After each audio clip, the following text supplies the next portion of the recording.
All right. Greetings, blessings, grace and peace. Charles here for your midweek recharge.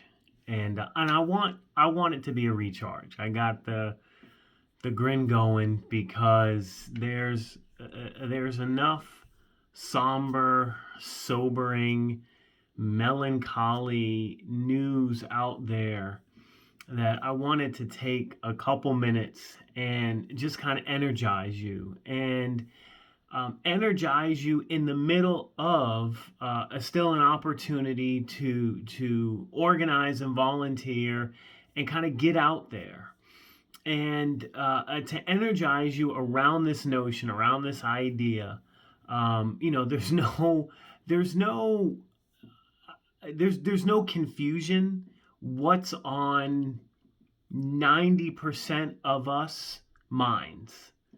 There's no misunderstanding that most of us are thinking about next Tuesday and the following however many 24, 48, 72 hours when we get the results of next Tuesday's election. And it's interesting to me because I absolutely do appreciate how important next Tuesday's election. I'm chuckling because I don't know when it happened in our society with so much media, like media in general, not kind of news media, just like big M media with television and streaming and on demand and movies and just this inundation of media that everything is a thing.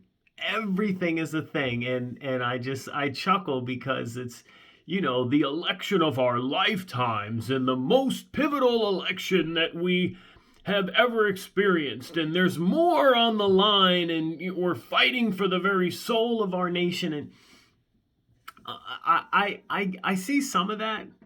Do you know who decides what the soul of the nation is? We do. You and I, we decide.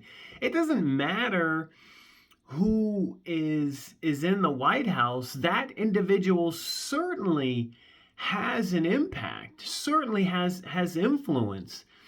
But when did we decide that someone's vote counts for the total of their character? When did we decide that because someone supports some of the policies of a particular individual, maybe doesn't love everything, but finds more benefit in more of the policies from one candidate than the other, therefore, because they find more values in a candidate with whom I don't find as many values, I therefore then can't be in relationship with this person. I can't connect with this person anymore. When did that happen? I'll come right out. I don't use the individual's name very often because the individual's name gets used enough. But when did it become not okay to still stay friends with a Trump supporter if you're supporting Biden? When did that happen? When did someone's vote count for the totality of their character? Now, I've been very clear for the last several months why our home, why myself in particular, is supporting the Biden-Harris ticket. But you know what I'm not going to do, fam? I'm not going to cut someone off because they vote for Trump-Pence. I'm not. I recognize that there's more to a person than their vote, and that we are allowed to disagree. We're allowed to have differing priorities. My priorities are my priorities, and they're very significant to me.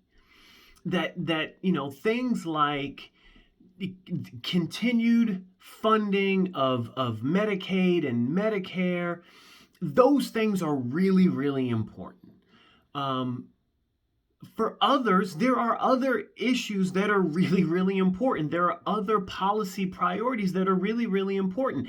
And I don't get to project my priorities onto someone else. What I get to do is have a conversation. What I get to do is explain why my priorities are my priorities, and perhaps through the course of that conversation, someone may understand, may realize, may empathize, and decide, you know what, in this particular moment in time, maybe your priorities are more important than my priorities, and therefore I will support another platform because I can see how that platform would benefit you and your family and those in your situation, and that's more important than my priorities at this particular moment in time. They may not decide that, but we don't even get to that place because if you're supporting Trump, then that means you are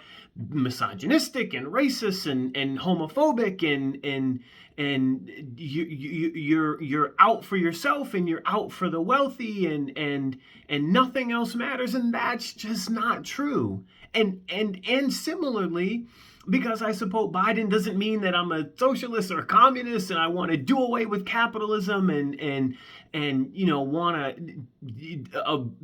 unlimited government spending and just go nuts and crazy and everything is socialized and free. And no, that isn't the case either.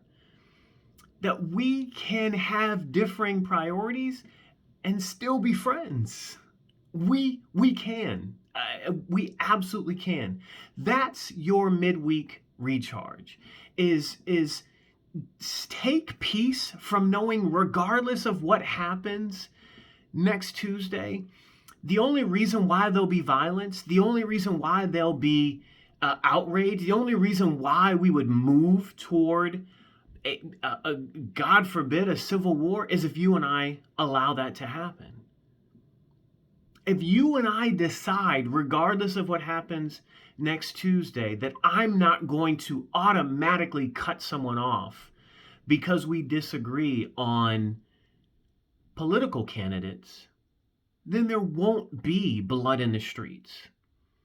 But if we can't get to a place, if we can't step back from this abyss and allow cooler heads to prevail, if we can't see each other as the righteous image of God, if we can't see one another as God's divine creation, as we are, each of us are, if we can't do that,